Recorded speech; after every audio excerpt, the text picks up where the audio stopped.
me standing in the lights, but you never saw my sacrifice, or all the nights I had to struggle to survive. Had to lose it all to win the fight. I had to fall so many times. Oh, now I'm the last one standing. Hi, Assalamualaikum. Good morning, everyone. First, we will start with the synopsis of Venom, Let There Be a Carnage, a superhero film that combines action, dark humor, and a touch of horror. This 2021 movie is the sequel to Venom 2018 and brings back the iconic Marvel character. Venom, a powerful alien symbiote who bonds with journalist Eddie Brock, played by Tom Hardy. To start the story of Venom, Let There Be Carnage continues where the first movie left off. Eddie and Venom share the same body, but they're constantly at odds. Eddie wants to live a normal life, but Venom, being a powerful and chaotic creature, has his own ideas. Their relationship is both a strength and source of constant conflict, which make the dynamic between them unique and full of humor. Things get dangerous when Cletus Cassidy, a serial killer played by Woody Harrelson, becomes the host for Carnage, a violent new symbiote. Carnage is even more ruthless than Venom, making Cassidy and Carnage a deadly team, wreaking havoc everywhere they go. A big part of the movie focuses on Eddie and Venom's relationship. They argue and clash often, but to defeat Carnage, they must work together. This partnership brings out a lot of humor, even in the middle of intense action scenes. The story builds up to an epic showdown between Venom and Carnage. The stakes are high as Eddie and Venom face off against a more powerful and unpredictable enemy. In short, Venom 2 is a thrilling mix of action, humor, and horror. It's a unique superhero movie that explores the importance of partnership while delivering exciting, dark, and funny moments. Right, we will see the next. We will look into two main stakeholders in this movie. First is Eddie Brock, who is a journalist, while another character is Cletus Cassidy, who is a psycho serial killer. This is Eddie. Eddie is a former investigative journalist whose career suffered after his encounter with the alien symbiote Venom. Before bonding with Venom, Eddie was already complex a character. He was determined, passionate, and had a strong sense of justice, which sometimes led him to take risks that others might avoid. Eddie relies on Venom's strength, and Venom becomes protective, allowing Eddie to embrace his chaotic side and evolve as a character. The second one is Cletus Cassidy is a disturbed and violent individual with a tragic and abusive past. His dark experience have shaped him into a psychopathic serial killer who feels misunderstood and often relish in the fear and suffering he inflicts. Cletus is highly unpredictable, deeply unstable, and thrives on chaos. Cletus bonds with the Carnage symbiote, enhancing his power and deadly nature. Their bond is a more mutual destruction, making them a dangerous team with a natural, destructive connection. Cletus views himself as an anti-hero driven by need for havoc. Next, I'm going to share the ethical dilemma in this movie, starting with Eddie Brock, who faces a classical ethical dilemma between his moral value and Venom's violent tendencies. Eddie's responsibility as protector clashes with Venom's destructive urge, putting Eddie in a constant struggle to balance justice and self-restraint. According to the ethical framework, dilemmas often involve choosing between actions that each have positive and negative outcomes. Eddie's choice to keep a Venom under control reflects his commitment to protect societies, despite the temptation to let Venom act freely for personal gain or satisfaction.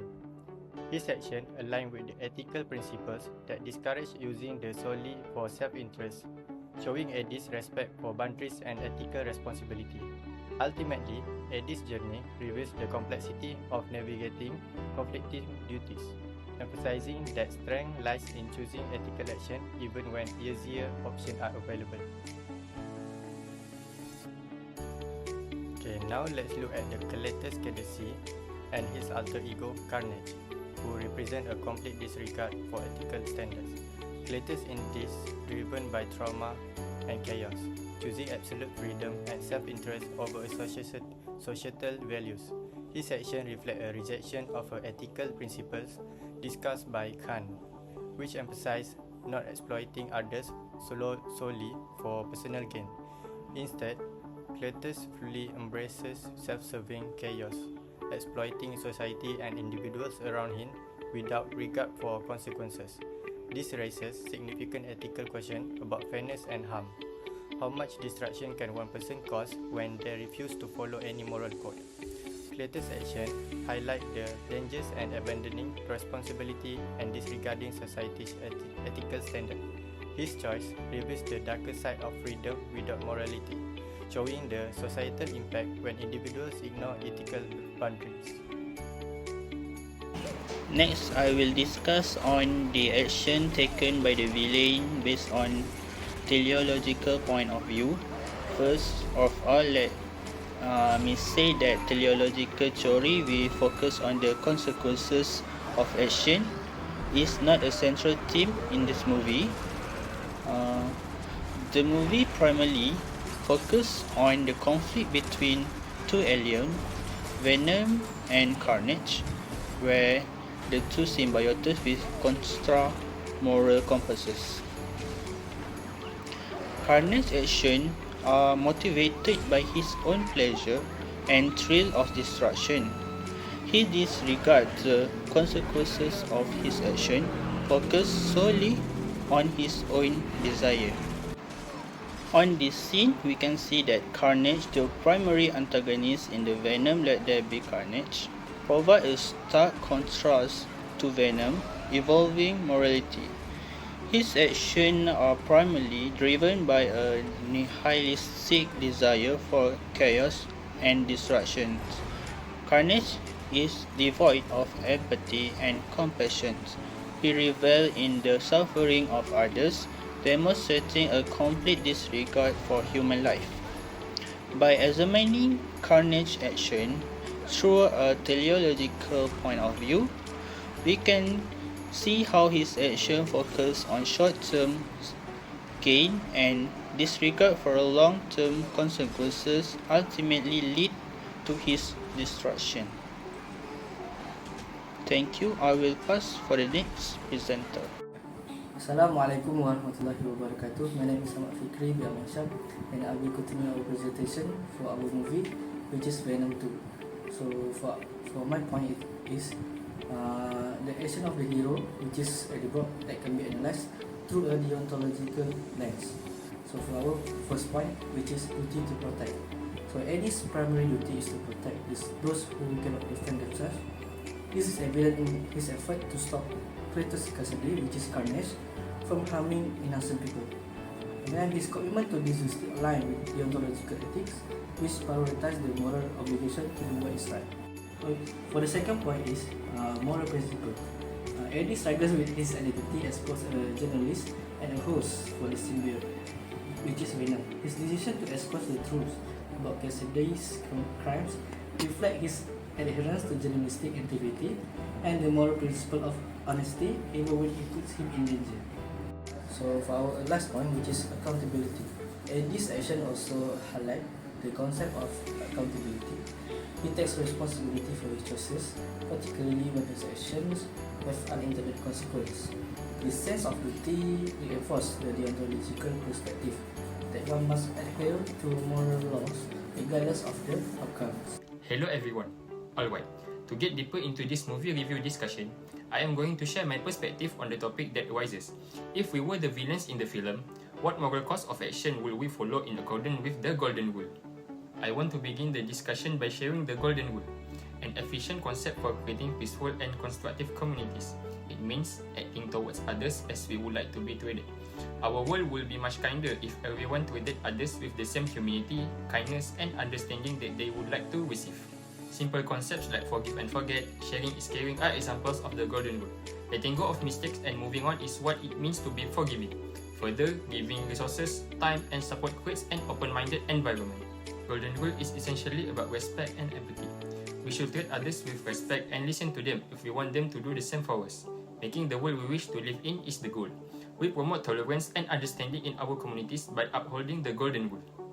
Alright, without any further ado, let's review the Carnage, the villain from Venom led Debbie Carnage, in greater detail and see how the golden rule can change how we perceive how he acts.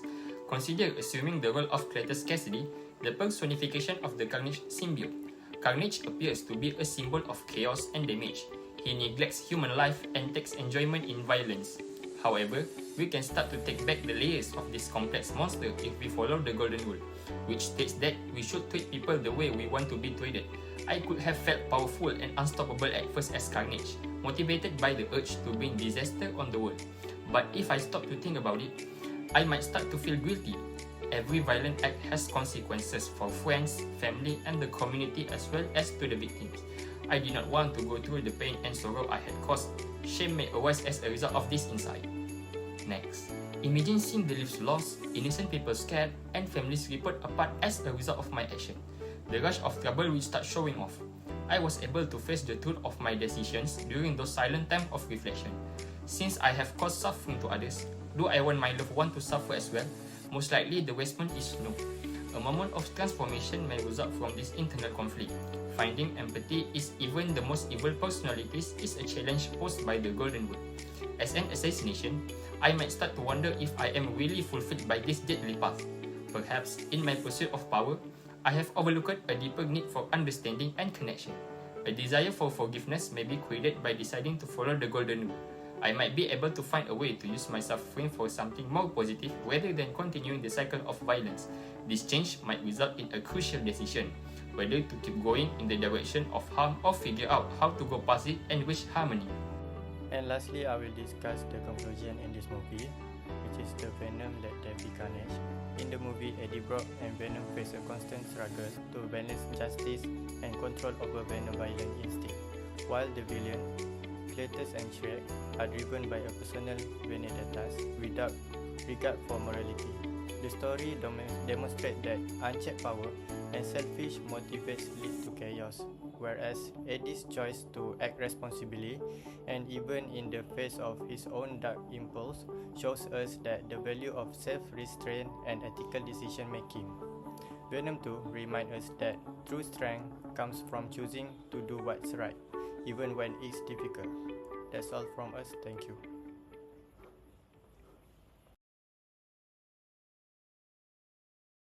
You want with me on them cold block nights, now you front row for the spotlight. Now the diamonds in the out of my bright, just overseas for a fight flight.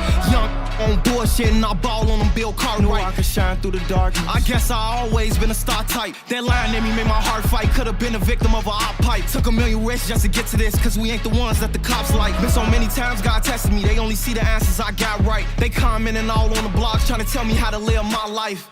And I waited so patiently, if you could take off, don't wait for me. No days off, grind faithfully, I keep thanking God for saving me. Frontline showcasing our bravery, I know that top spot, it was made for me. It all paid off, so we felt the struggle so painfully. Now you see me standing in the lights, but you never saw my sacrifice, or all the nights I had to struggle to survive. Had to lose it all to win the fight. I had to fall so many times. Oh, now I'm the last one standing.